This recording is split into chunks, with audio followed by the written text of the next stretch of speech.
Guys, ipaprank natin si Babe. Kunwari, meron akong nakunang multo dito sa bahay. Tago natin tong camera. Babe! Babe, tara! Bakit? Ano yun? Babe, tara. Ay, hindi dito ka. Tingnan mo. Ano May yan? nakunan ako. Trinay ko lang siya picturean. Tapos sabi nila, pagka ganyan daw, espiritu daw yan. Eh, may pinapasok mo yan dito. Pinapasok mo yan. Tarantado ka ba? At bakit ako magpapapasok dito ng ano? Nangingi ng tubig yan. Binigyan mo ng tubig, no? Mas pinicturan mo. Papapark mo sa akin ngayon. Pinapasok mo yan. Hindi ako magpapapasok niyan. Hindi ko O naman kaya kilala inedit mo, inedit mo. Babe, hindi ako marunong mag-edit-edit ng mga ganyan-ganyan. O, alam mo yan. O, ba't hawak mo na yung cellphone ko? Hindi mo na binitawan yan. Kinakausap ko yung may-ari ng apartment dun sa cruise.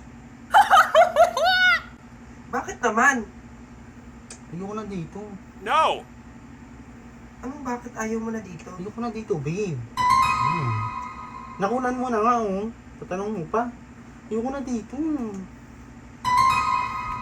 Ano ba yun? Inaano-ano? Ayoko na dito.